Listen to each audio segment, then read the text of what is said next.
What if your off-ice training felt exactly like your on-ice skating? For decades, off-ice training has been both a lifesaver and a frustration for skaters. It's what you turn to when the rink is closed, when ice time is too expensive, or you simply want to squeeze in more practice hours than the schedule allows.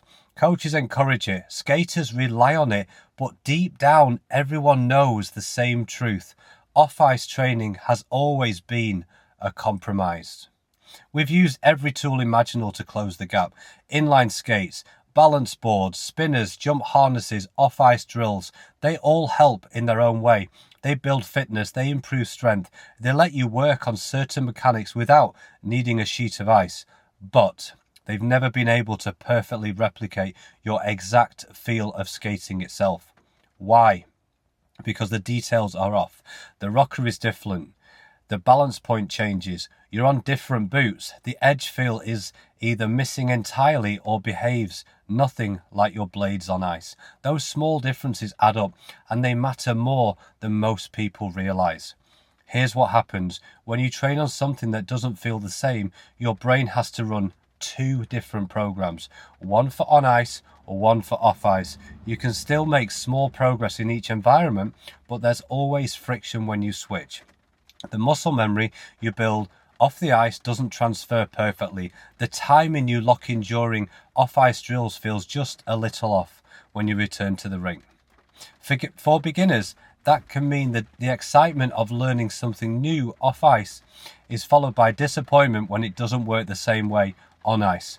For competitive skaters, it can mean hours of off-ice reps that still require an adjustment period before they're competition ready.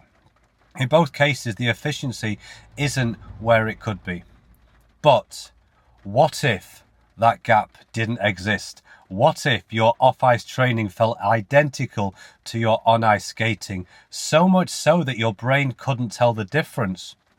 That's exactly what happens with a true modular system.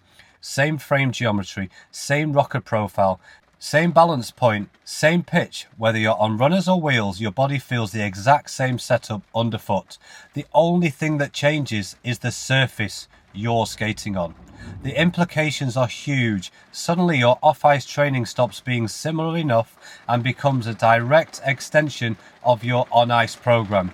You can work on the same jump entry in your driveway in the morning and it will feel the same in your afternoon ice session. You can drill spins in a sports hall, confident that the edge pressure and balance points are the same as what you feel at your next lesson. God, it's raining here, guys. For skaters without daily rink access, this is game changing. You're no longer limited by ice availability. Seasonal rink closures don't stall your progress.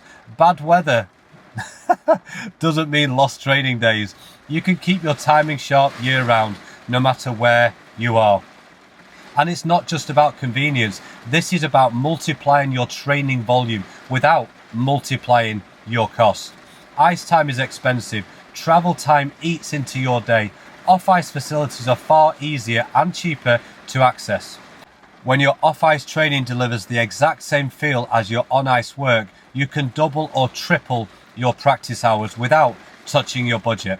This bridging effect doesn't just improve skills, it changes the psychology of training. Skaters stop thinking of off-ice as a second-tier substitute and start treating it as part of their core program. Coaches can build training plans that fluidly move between ice and wheels without having to rewrite technique cues. And parents can see the value of every session knowing the work done off the ice directly accelerates what happens on it. Here's another overlooked benefit: injury prevention. One of the risks in skating is overuse injuries caused by repeating the same high-impact movements on the same surface. Being able to replicate the feel of the ice on wheels gives skaters a way to keep training while reducing repetitive strain from constant on-ice pounding. The body gets variety in the surface impact, but the skills stay consistent.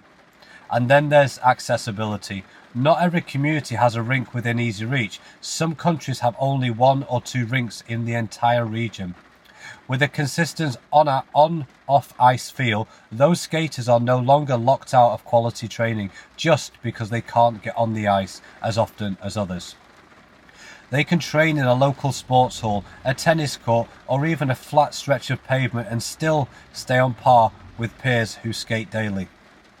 The bridge between on ice and off ice has always been more like a shaky rope ladder, helpful but not stable. Now it's a solid, seamless pathway, one that lets skaters move back and forth without losing momentum. And that's why this shift matters. It's not about replacing ice time, it's about making every training hour on or off the ice count equally towards your goals.